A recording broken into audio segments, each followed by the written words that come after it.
শহরের বাচ্চাদের খেলাধুলার জায়গা মানেই হচ্ছে কিডস জোন। কিডস জোনে গেলে বাচ্চারা অনেক আনন্দ করতে পারে, খেলাধুলা করতে পারে এবং অন্য বাচ্চাদের সাথে মিশতে পারে। নতুন অনেক মানুষের সাথে দেখা হয় এবং ওদের সাথে বন্ধুত্ব তৈরি হয়। আর সাফওয়ানকে বাহিরে নিয়ে গেলে ও অনেক খুশি হয়, তাই ভাবলাম ওর বাবার যেহেতু সানডেতে বন্ধ আছে তার জন্য ওকে নিয়ে একটু বাহির থেকে ঘুরে আসা যায়। প্রায় অনেক দিন ধরেই ভাবছিলাম যে সাফওয়ানকে নিয়ে এই কিডস জোনে যাব। এই জোনটা যেদিন থেকে আমি দেখছি তারপর থেকে ভাবছিলাম যে ওকে নিয়ে বাহিরে যাব, কিন্তু সময় হয়ে উঠছিল না। তার জন্য ওর বাবার অফ ডেতে ওকে নিয়ে বাহিরে গেলাম। আর ওই জায়গায় যাওয়াতে সাফওয়ান একটু অন্য মানুষের সাথে মিশতে পারবে এবং খেলাধুলা সারাটা দিন আমি আর আমার সাফওয়ান একা একাই বাসায় থাকি, তার জন্য বাহিরে যেতে কিন্তু আমাদের দুজনেরই অনেক ভালো লাগে। আর সবচেয়ে বড় কথা, সাফওয়ান কিসে খুশি হবে সেটা আমরা সবসময় লক্ষ্য রাখি। এই কিডস ফানটি আমাদের বাসায় অনেকটা কাছেই, তার জন্য এখানে যে কোনো সময় চলে যাওয়া যাবে। আর যদিও এবার প্রথমবার গেছিলাম, আর এইখানে প্রবেশের জন্য অবশ্যই মোজা পরা বাধ্যতামূলক, কিন্তু আমরা কোনো মোজা নিয়ে যাইনি, যার জন্য আমার আর সাফওয়ানের জন্য মোজা কিনতে হয়েছে। ওর বাবা আমাদেরকে এখানে রেখে উনি আবার কিছু কেনাকাটা করার জন্য চলে গেছিল। কিডস জোনে যাওয়ার পর সাফওয়ানের সবচেয়ে পছন্দ হয় এই কারটি। যদিও কারটা যখন চালায় তখন সে বসে না, ভয় পায়। ও কোনো রাইডসে উঠতে চায়নি। আমরা সবগুলো রাইডসেই নিয়েছিলাম।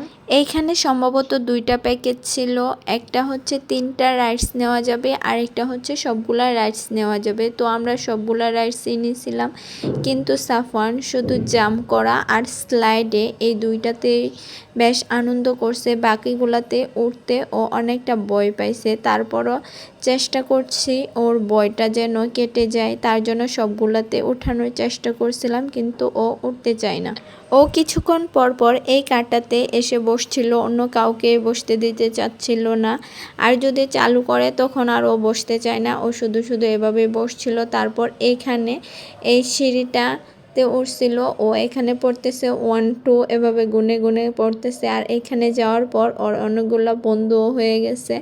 কিছুক্ষণ পর ও যখন একা একাই স্লাইডে চড়া শিখে গেছে, তখন থেকে ও আর স্লাইড থেকে বের হতেই চাচ্ছিল না। আর এই তো এখানে ট্রেনের মাঝে গিয়ে বসছে, কিন্তু ও ট্রেনটা চড়েনি।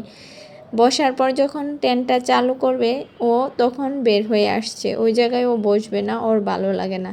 সব বাচ্চারা যখন ট্রেন চড়ছিল আর এদিকে ও ছুটে ছুটে দেখছিল। ও যাওয়ার পর যে খুশি হয়েছে এটাতেই আমাদের শান্তি। আসলে মা বাবা চায় ওর সন্তানদের সব সময় হাসি খুশি রাখতে। আর ও এখানে যাওয়ার পর অনেকটা খুশি হয়েছে। বেশ অনেকটা সময় আমরা এখানে ছিলাম। এখানে কোনো সময় নির্ধারণ করে দেওয়া নেই, যে যতক্ষণ চান ততক্ষণ থাকতে পারবেন, বাচ্চাদের নিয়ে আনন্দ করতে পারবেন, বাচ্চারা আনন্দ করতে পারবে, খেলাধুলা করতে পারবে।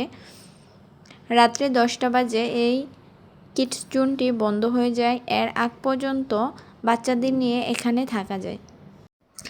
আমরা এখানে 3 ঘন্টা সময় ছিলাম। সাফওয়ান অনেক আনন্দ করছে। শেষে তো আসতেই যাচ্ছিল না, কিন্তু নিয়ে তো আসতেই হবে। রাত্রে 8টার দিকে আমরা চলে আসছিলাম। ও একা একা যখন স্লাইড করতে শিখে গেছে তখন ও আর আসবে না। ও কতটা খুশি স্লাইড করে।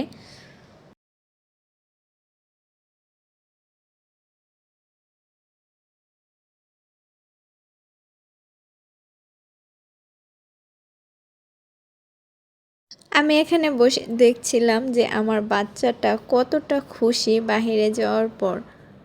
সারাটা দিন আমি আর আমার বাবাটা একা একা বাসায় থেকে আমার নিজের কাছেই বোরিং লাগে। আর ও তো বাচ্চা, যাই হোক একটা দিন ওকে একটু আনন্দ দিতে পারছি। ও কিন্তু অনেকটা খুশি হয়েছে। এখন থেকে চেষ্টা করব ওকে প্রায় সময়ই কিডস জোনে নিয়ে যাওয়ার জন্য। আর এইখানে আসার সময় ও অ্যাকোরিয়ামে মাছ দেখছিল আর বলছিল আমার নানু বাসায় অনেক মাছ আছে। আমরা এখান থেকে বের হয়ে খাওয়া দাওয়া করতে যাব, তখন ও আর খাওয়া দাওয়া করবে না। ও হচ্ছে বাসায় চলে আসবে। অটোতে উঠে ও অনেক কান্না করতেছিল, তার জন্য ওর বাবা খাবারগুলো পার্সেল নিয়ে আসছিল বাসার জন্য। আর এটা ছিল সাফওয়ানকে খুশি করার একটা দিন আর অনেক বড় ব্লগ আপনাদের সাথে শেয়ার করলাম। যদি ভালো লেগে থাকে লাইক, কমেন্ট আর শেয়ার করবেন। আল্লাহ হাফেজ। Thanks for watching.